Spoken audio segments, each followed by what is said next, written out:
agar para habaib ini tidak dimasukkan kategori di PKI no oleh negara. Aja dijaluk ambek habaib kena kok golek maneh. Kabeh wajib ngurmati pidatone Gus Suadi wingi Dik Mbah Semendi. Intine ayo kabeh padha ngurmati bangsa habaib. Kabeh wajib ngurmati bangsa habaib. Tapi lek milih presiden ojo milih wong Arab. Apa boleh wong Arab iku anti Nusantara. Bukti nanti anake satu pun ndak dihalal no rabi wong Nusantara iku mesti kudu padha Arabe. Terus kon kepingin melok sapa? Kepingin kok dadekno Suriah ta negaramu iki. Jarene Habib Al-Jufri, jaga negaramu, ojo kok kena wong Arab. Oh, iku intine pidatone Kiai Gus Suadi. Jadi zaman sak mangkin niki berhubung cinta nanggone para habaib niki disalahgunakno kalian wong Wahabi, maka kita harus bisa mengambil sikap yang dititipi oleh Kanjeng Nabi, yaiku titip syariatku lan titip anak putuku. Krono nopo? Krono zaman-zaman politik ngaten niki kita harus bisa menjaga anak putune Kanjeng Nabi agar para habaib ini tidak dimasukkan kategori di PKI no oleh negara. Kita harus jaga niku. Bener lek dawuh Ki Ghufron kala wau. Kita di dalam pribadi kita wajib hormat, kita wajib ngeladeni nanggone anak putune Kanjeng Nabi. Maka dari itu kita sekarang jaga jarak. Kita menjaga jarak agar apa? Agar FPI ini tadi tidak merajalela. Agar FPI tidak merajalela, yang mana FPI ini tadi menunggangi habaib. Para FPI ini menunggangi habaib untuk menghancurkan negara Republik Indonesia. Lalek dituruti tok mangke FPI ini boleh kita turuti tok, maka tidak menutup kemungkinan si FPI itu nanti membunuh, membantai satu kopral tentara wae. Saya yakin niscaya para habaib akan dibantai oleh negara. Ngaten lho nggih. Ya Kang kula muliaken, kita muhibbin nang habaib ojo membabi buta. Nggih. Lek wis urusane negara, lah beda maneh. Lek karo urusane mobil, sepeda motor digawa, gak duwe dhuwit, bojo digawa sak karepe. Lho nggih. Non, lek bojo dijaluk itu, ati-ati kekno ta? Loh ya ndak, berarti kita masih kalah dengan cinta kita kepada Kanjeng Nabi. Padahal cinta itu satu kepada Allah dan Rasulullah, dua kepada orang tua dan guru, tiga kepada agamane, keempat baru ke anak bojone. Non, ojo sampai anak bojo dijadekno nomor siji. Bojo dijaluk ambek habaib kena kok golek maneh. Lah iya. Wong contoh wonten Ki Hasan Genggong ana. Ayo. Contoh. Ana maneh kiai maneh kiai sepuh keramat ya ngono bojone dijaluk dikekno. Saking cinta. Gus Dur jarine jenengan sampean iki wali. Tapi FPI kok gak kualat-kualat sih? Lah. Mana katanya sampean wali. Tapi kok isih ono FPI ku. Lah, ini diam-diam saya tafakkur. Karena apa? Karena al ulama warasatul anbiya. Duduk habaib warasatul anbiya. Tapi al ulama warasatul anbiya. Jadi pewarisi para nabi. Lagi imat ini termasuk al ulama. Ojo lara, ojo anu sampean ojo wedi. Lek cara mukibinan sampean sing bin mukibin ambek aku ya ado tange rek. Ayo njaluk tanding bangun omah Habib ping pira sampean? Ayo. Ngekei sepeda motor Habib ping pira sampean? Ngekei mobil Habib ping pira sampean? Ayo. Lek cara hitung-hitungan mukibin. Ngoten lho kanca-kanca nggih. Dadi samangken muncul ijtihad baru yang dari Ki Imat. Buktekno lek awakmu ngaku anak putune Kanjeng Nabi. Ojo kau kotori Rasulullah, ya. Hanya satu, jangan kau kotori jiwa perjuangannya Rasulullah. Tunjukkan akhlakmu. Mana lho Kang? Perlu sampean pahami iku. Ojo terus bin mukibinan tok ae, ngoten nggih. Jadi lah sekarang ada yang namanya Kiai Imat mau menjadi mujaddid baru kok dipermasalahno. Nah. Ngoten lho nggih. Dituduh khawarij, dituduh sembarangan pun. Lah niki ini kawan-kawan semua adalah tinggalane orang-orang yang menghancurkan negara Republik Indonesia. Yang menuduh ini itu, kita tidak diberi kebebasan di dalam berpikir. Rumangsane sing oleh berpikir iku Yahudi tok ta? Non? Rumangsane sing oleh berpikir iku wong Inggris tok ta. Di Saudi Arabia itu banyak orang alimnya orang Indonesia yang ada di Saudi Arabia. Syekh Yasin Padang, Syekh Sambas, Syekh Minang, Syekh teko di pulau niku lho, Karimun Jawa. Kata para alim-alim yang ada di Makkatul Mukarramah itu dari orang Indonesia. Syekh Nawawi Banten iki anak putune Kiai Imat niku Syekh putune Mbah Nawawi. Lah niki Syekh Nawawi mujaddid baru. Sekarang ada mujaddid baru tentang masalah pernasaban. Kok jadi masalah?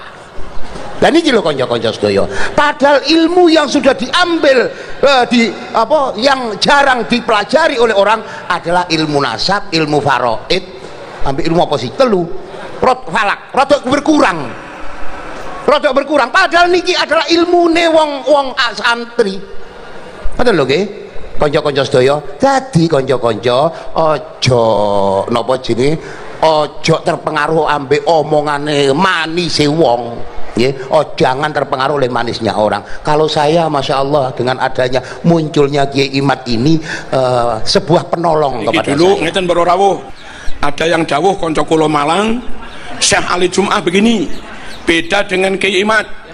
Alim mana Syekh Ali Jum'ah sama Kiai Imat? Syekh Ali Jum'ah toh? Yang ngoten niku. Ibnu Hajar Al-Haytami begini, alim mana dengan Kiai Imat? Alim Ibnu Hajar kan? Nah begini. Nah terus bagaimana kita Bro Rawuh? Kembalikan kepada yang menjadi keahliannya. Imam Syafi'i kalih Asy'ari, top Imam Syafi'i. Tapi Imam Syafi'i enggak takhusus di bidang akidah. Imam Asy'ari yang takhusus di bidang akidah. Meskipun levelnya Asy'ari kalah dengan Imam Syafi'i, rujukan umat tentang akidah itu Imam Asy'ari. Ojo itu. Halo.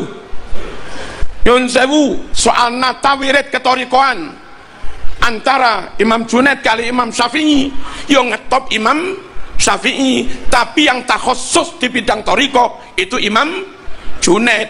Maka yang jadi rujukan soal toriko bukan Syafi'i tapi Imam Junaid. Paham betul niki? Yang takhusus ngurusi hadis teliti Imam Bukhari. Imam Bukhari itu pengikutnya Imam Syafi'i, tapi meskipun dia hanya pengikut, krono khusus takhusus ngurusi hadis, maka rujukan umat tentang hadis itu Imam Bukhari. Clear?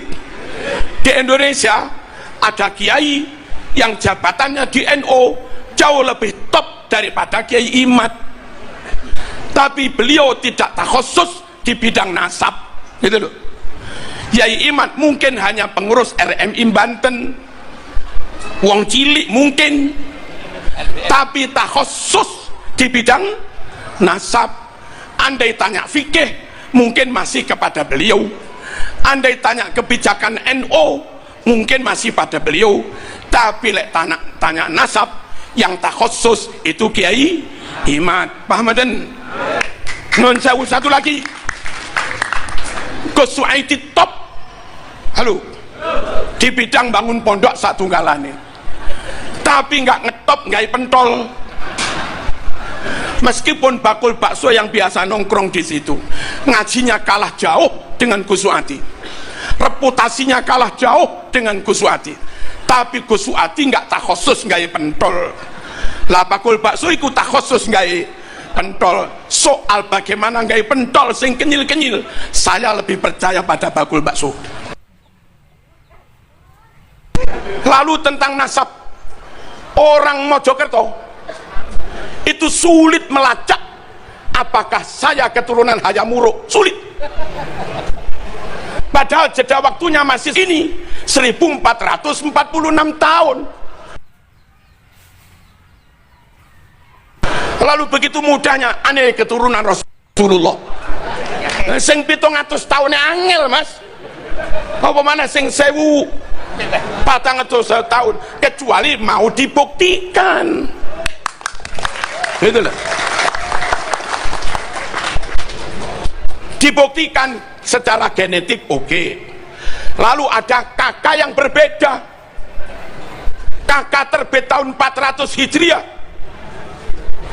Halo, Ahmad bin Isa tercatat anaknya 3. Kakak terbit tahun 900, tercatat Ahmad bin Isa anaknya 4. Kalau ada 2 kakak beda, kakak lawas dan kakak baru, yang asli yang mana? Lawas. Yang lawas lah. Kok aneh sampai punya naskah Bukhari Muslim, naskah dari Mbah Yud saya, hadis itu nggak ada. Lalu ada terbit naskah Bukhari baru, tahu-tahu ada tambahan hadis itu. Yang benar yang mana? Yang lawas. Quran kita dari dulu nggak ada surat Al-Pasrpani. Tahu-tahu terbit Quran baru, ada tambahan surat Suratul Pasrpan. Yang asli yang mana? Yang lawas. Dan haram Anda berpikir barangkali itu ada yang nggak tercatat, ngawur aja. Kenapa? Lihat sekarang itu mungkin nggak tercatat, ada kemungkinan apa? Ada yang bilang tes DNA nggak bisa jadi bukti syar'i untuk mengisbat nasab. Saya jawab, kalau ada bukti tes DNA saja, you tetap nggak percaya, apalagi tanpa bukti. Logikanya kok aneh-aneh. Basul Masail NU di Solo memutuskan hasil tes DNA memang tidak bisa untuk membuktikan, mengisbatkan nasab seseorang, tapi bisa untuk membatalkan nasab. Nabi Mekah, Said Maliki Mekah padahal, Nabi Quraisy Said Maliki Quraisy padahal, sukunya pada Nabi Marga Bani Hashimi Said Maliki Bani Hashim padahal, Nabi Fatona cerdas pinter, Said Maliki cerdas alimas, lumayan ada kemiripan. Nabi ganteng abyad musrok ilal humrok, putih kemerah-merahan. Halo, Said Maliki juga ganteng. Nabi sabar, jembar, toleran, hanifah muslimah. Said Maliki jembar dodone, Mas. Orang kayak Said Maliki begini, karakternya mirip, kealimannya mirip, jembar dodone juga mirip, wajah masuklah ganteng, gagah, suku pada, marga pada. Said Maliki neka mohon adabuh, kula neka keturunan Nabi, ya gampang dipercaya lah. Ini orang bangsanya beda. Nabi Mekah dia Mesir, Nabi Mekah dia Madura, Nabi Mekah dia Yaman.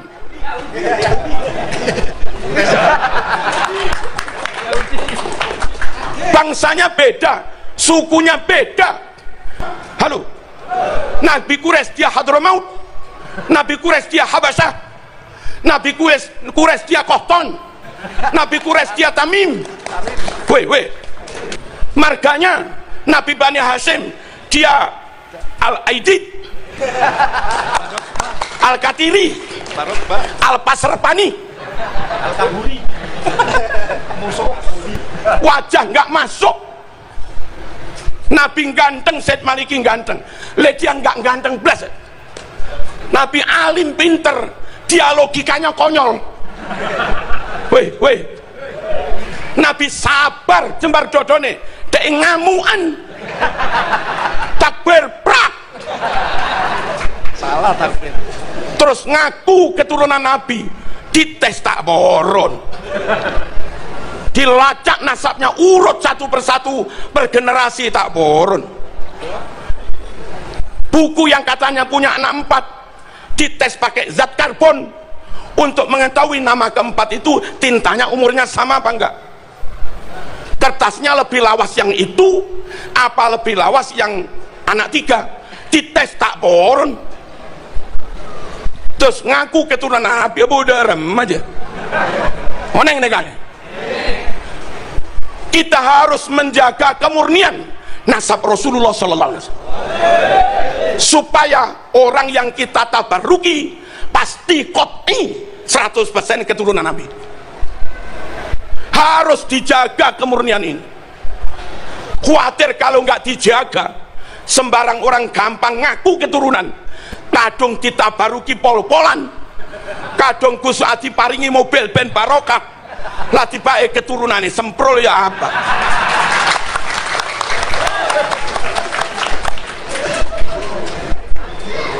Ngerti betul nih?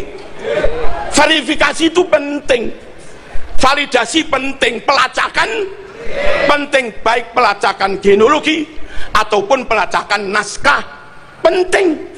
Untuk apa? Untuk memastikan fulan qat'i keturunan Nabi. Kita sowan nggak rugi, salaman nggak rugi, sedekah nggak rugi, barokah. Dan memang Nabi meninggalkan untuk umat ini nun sewu 3 jimat. Jimat pertama Quran, jimat kedua sunnah, jimat ketiga keluarga anak cucunya Kanjeng Nabi. Supaya sunnah benar-benar sunnah, bukan maudhu, bukan palsu, maka ulama men-tracking hadis. Dan akhirnya karena hadis kena jarah wa ta'dil, ribuan hadis rungkat. Rungkat itu apa?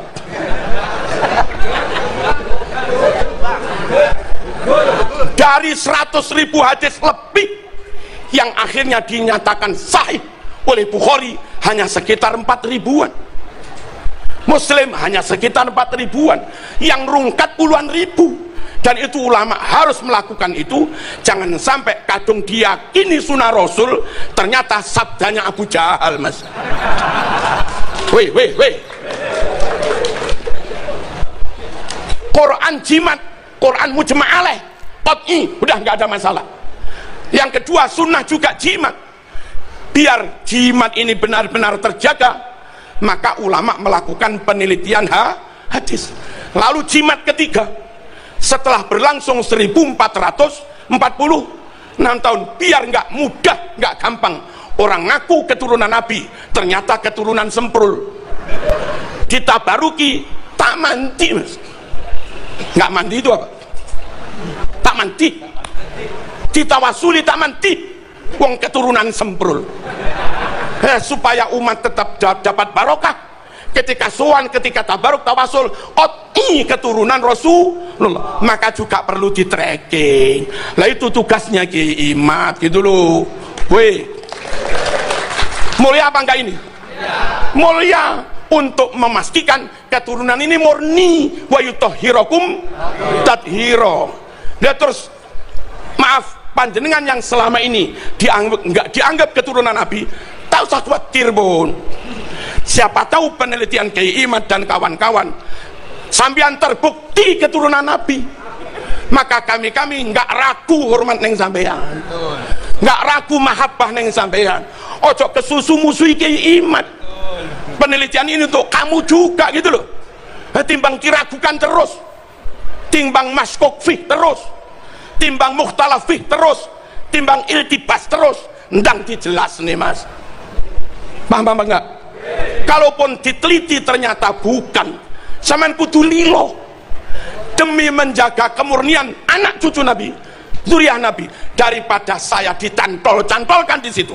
Keturunan itu jadi nggak murni, mending saya dikeluarkan dari situ nggak apa-apa demi menjaga kemurnian keturunan Nabi. Daripada saya nyantol di situ, zuriat jadi nggak murni, mending saya dikeluarkan tapi zuriat menjadi murni. Nah, yang mau begini berarti ikhlas, kepingin wayutohirokum tathiro. Kalau begini nggak mau, berarti Anda hanya mikir kepentinganmu sendiri, biar tetap disuani umat, biar tetap dimahabbai umat, biar tetap disungkemi umat, biar tetap diparing-paringi umat. Berarti sama nggak mikir untuk kepentingan Islam, mikir kanggo awake dhewe. Yo ngaku oleh ngono Mas, bendang beres. Clear apa enggak ini? Halo, kok saya durung terima ini piye? Terus kalau tambah malih sekedip, hari kayak begini masih ada yang ngaku keturunan ke-28. Terus ngitungnya bagaimana? Mbah Yud saya itu lahir 18 sekian, kami nggak tahu. Saya lahir 66. Ternyata lahirnya Mbah Yud dan lahirnya Pucu Buyut itu kisaran 100 tahunan. Sampai nikah umur 25. Halo, istrimu nikah umur 20, lalu punya anak pertama umur 26, 28, 30. Madep sini dulu. Anakmu, istrimu punya anak, dia umur selikur, rolikur. Jarak antara anak dengan orang tua itu kisaran 25 tahun, 26 tahun gitu loh. Halo, kalau 100 tahun nasab keempat. Isim paham apa enggak ini? Orang nikah itu umur 25 umumnya, umur 26, 27, 28 punya anak, istri punya anak umur 21, 22, 23, 24. Kalau di rata-rata pada angka 24, 25, 26 jarak antara anak dengan orang tua. Karena jaraknya sekitar 25 per nasab. Kalau 4 nasab berarti buyut 100 tahun. Kalau 1000 tahun nasab ke 40 Mas. Paham enggak ini? Sekarang 1400 tahun harusnya nasab 56. Wajar. 1446 harusnya nasab ke 58, wajar. Kalau ada orang aneh keturunan ke 58 lumayan lah masuk. Anak keturunan 57 lumayan masuk. Aneh keturunan 28. Kalau di rata-rata 1446 Hijriah dibagi 28, rata-rata 51 tahun lebih. Masuk akalkah ibumu melahirkan umur 51? Mbah putrimu melahirkan umur 51. Padahal Fatimah umur sebelum 20 sudah punya anak. Ini hitungan nasab yang dibuat-buat Mas, jangan bercaja Mas. Belum lagi sekian makam dipalsu, klaim sejarah NU dipalsu, woi, klaim pahlawan dipalsu, pemalsuan itu kadzib, bohong. Perawi hadis rungono, perawi hadis ketahuan sekali bohong, hadisnya palsu. Kalau mereka bukan sekali bohong tapi berkali-kali bohong, maka dawuhnya haram dipercaya. Apakah dengan tidak mengakui nasab habaib yang ada, tidak diakui bersambung sampai Rasulullah SAW, lalu putus sanad ilmu kita, lalu putus ahlu sunnah wal jamaah kita, seperti yang dikatakan oleh beberapa orang, bahkan yang mendakwakan orang yang secara keorganisasian harus kita hormati, tapi juga dawuh seperti itu. Hadirin rahimakumullah, kalau tak cerita didik, Kanjeng Nabi itu mengajarkan Islam kepada siapapun tanpa pandang bulu, dan memang diwajibkan menyampaikan Islam kepada seluruh umat manusia. Wa ma arsalnaka illa kafatan linnas basyirau wa nadhira. Kami utus engkau Muhammad kanggo kabeh untuk seluruh umat manusia. Enten para rawuh, kalau hanya dari jalur Ahlul Bait, dari riwayat Fatimah kah? Fatimah wafat masih muda, umur likuran, atau harus riwayat Sayyidina Ali kan? Sayyidina Ali bukan putranya Nabi, menantunya. Atau harus riwayat Sayyidina Hasan Husain yang katanya harus jalur ahlul. Sayyidina Hasan Husain ketika Nabi hidup masih kecil, belum memungkinkan untuk menerima ribuan hadis. Dan nyatanya dalam kitab hadis yang riwayat Imam Hasan Husain juga nggak terlalu banyak. Lalu umur belum tua, Sayyidina Hasan diracun, dibunuh. Lalu Sayyidina Husain dibunuh di Karbala. Kalau ngotot harus riwayat Ahlul Bait, lewat Sayyidina Hasan Husain, beliau berdua pas Nabi hidup masih kecil, akan meriwayatkan banyak, juga repot di pemerintahan, akan meriwayatkan sampai sepuh, terbunuh ketika umur belum terlalu tua. Kesimpulannya, lek sampean ngotot ilmu agama harus lewat dzurriyyah Rasul, mungkin hanya sekitar 5 atau 10% sunnah Rasul yang nyampe kepada kita. Padahal perintah Quran ambil semua. Paham apa enggak ini? Loh, harus paham biar enggak fanatik. Woi, paham apa enggak? Berikutnya, ilmu tentang Islam. Nabi benar-benar profesional, nggak melihat suku, nggak melihat nasab. Wong suarane paling apik, sip, fasih. Dari kalangan budak namanya Bilal, diangkat menjadi muadzin. Abu Hurairah meriwayatkan ribuan hadis dari kalangan budak, mas, boro-boro sampai dzurriyyah Nabi. Budak ini, tapi karena top kuat hafalannya, ya dia jadi perawi hadis yang paling banyak. Clear apa enggak ini? Itulah Islam. Halo, serahkan sesuatu hanya kepada ahlinya. Siapa ahli? Imane top, takwa Allah top, khosyatullah top, ilmune yo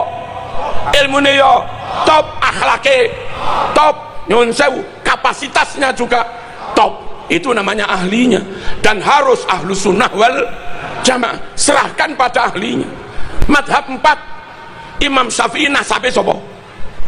Tak oneng baru rawuh. Imam Hanafi nasabe sinten? Woi, nasabe sopo?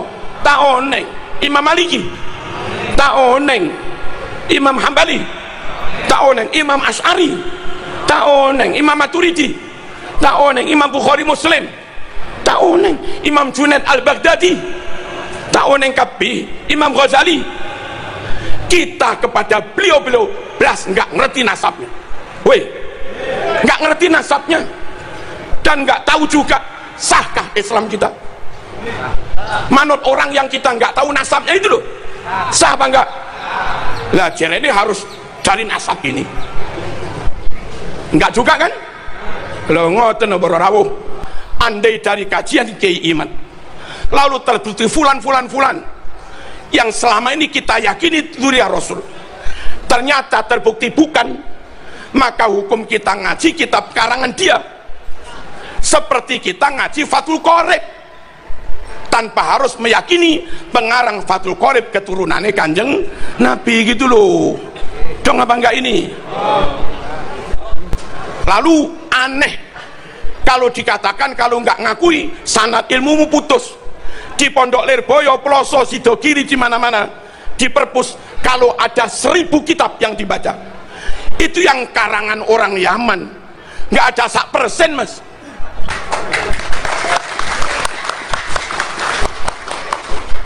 Ummahatul Kutub fit Tafsir, mulai dari yang kecil, Jalalain, Jamal, Sawi, lalu ngalih, Al-Munir, Marohlabid, agak gede lagi, Tabari, Qurtubi, Tafsirul Kabir, Lirrazi, dan yang lain-lain.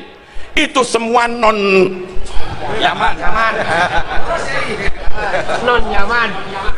Kutubul Hadis, Bukhari, Muslim, Imam Ahmad, Tirmidzi, Abu Dawud, Ibnu Majah, Hakim, Ibnu Hibban, Ibnu Majah, Ibnu Abi Dunya, Ad-Dailami. Itu orang mana itu? Bukan Yaman. Non Yaman. Non Pahlawi. Nahwu, Jurumiyah, Tuhfah, Imriti, Mutamimah, Kawakibuturiyah, Alfiyah, Ausatul Masalik, Mughni. Terus apa lagi? Ibnu Hisham, Jami'ud Durus, Alkitab karangan Imam Sibawayh, ditambah Al-Khalil Al-Farahidi, semuanya non Ibnu Malik As-Spanyoli, Al-Andalusi, berarti tafsir Cordoba As-Spanyoli, mas. Ngaji teko ulama Spanyol itu sah, mas. Kok sempit amat mikir. Fikih, wadeh, apa lagi? Mabadi fikhiyah, takrib, safina, sulam, kasyifah.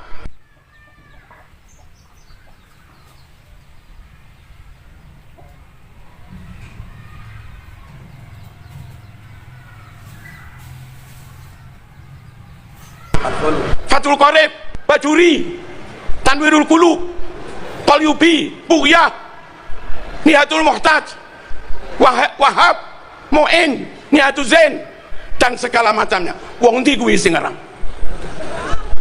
Halo. Halo. Yaman digoyai. Tasawuf adalah 1-2 Yaman, nggak ada 1% dari ribuan kitab. Masuk akalkah gara-gara nggak ngakuin nasabnya yang 1% ini, lalu yang 99% jadi batal semua?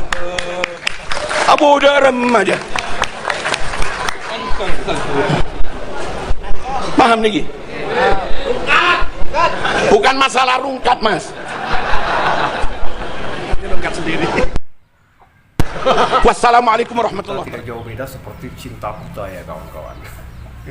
Jadi tidak peduli apapun itu, tidak peduli apa yang terjadi, guys. Pokoknya cinta ya.